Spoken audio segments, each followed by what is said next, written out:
ಸಾಂಸ್ಕೃತಿಕ ನಗರಿ ಮೈಸೂರು ರಾಜಕೀಯ ಮೇಲಾಟದ ಶಕ್ತಿ ಕೇಂದ್ರವಾಗಿ ಮಾರ್ಪಟ್ಟಿದೆ. ಆಡಳಿತ ಹಾಗೂ ಪ್ರತಿಪಕ್ಷಗಳ ರಾಜಕೀಯ ಜಿದ್ದಾಜಿದ್ದಿನ ವಾಕ್ಸಮರದ ವೇದಿಕೆಗೆ ಮೈಸೂರು ಸಾಕ್ಷಿಯಾಗಲಿದೆ.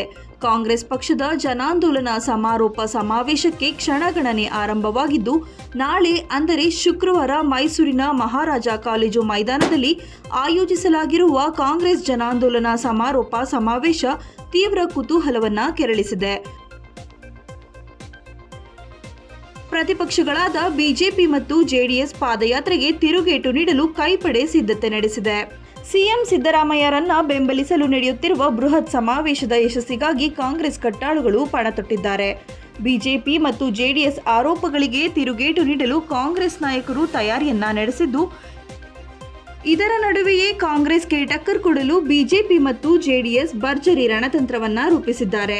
ಮೂಡಾ ಹಗರಣವನ್ನ ಮುಂದಿಟ್ಟುಕೊಂಡು ಆರಂಭವಾಗಿರುವ ಮೈತ್ರಿ ಪಾದಯಾತ್ರೆ ಸಮಾರೋಪಕ್ಕೆ ಬಿಜೆಪಿ ಮತ್ತು ಜೆಡಿಎಸ್ನಿಂದಲೂ ಬೃಹತ್ ಸಮಾವೇಶ ಆಯೋಜನೆಯನ್ನ ಮಾಡಲಾಗಿದ್ದು, ನಾಡಿದ್ದು ಅಂದರೆ ಶನಿವಾರ ಮೈಸೂರಿನಲ್ಲಿ ಸಮಾವೇಶ ನಡೆಯಲಿದೆ.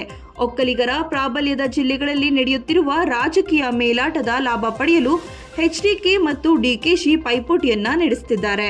ಹಳೆ ಮೈಸೂರು ಭಾಗದಲ್ಲಿ ಬಿಜೆಪಿ ಮತ್ತು ಜೆಡಿಎಸ್ ಪಾದಯಾತ್ರೆಗೆ ಮುಂದಾಗುತ್ತಿದ್ದಂತೆ ಅಲರ್ಟ್ ಆದ ಡಿಕೆಶಿ ಮೈತ್ರಿ ಪಕ್ಷಗಳ ಪಾದಯಾತ್ರೆಗೂ ಮುನ್ನಾ ದಿನವೇ ಜನಾಂದೋಲನ ಯಾತ್ರೆಯನ್ನ ಆರಂಭಿಸಿ ಟಕ್ಕರ್ ಕೊಡ್ತಿದ್ದಾರೆ.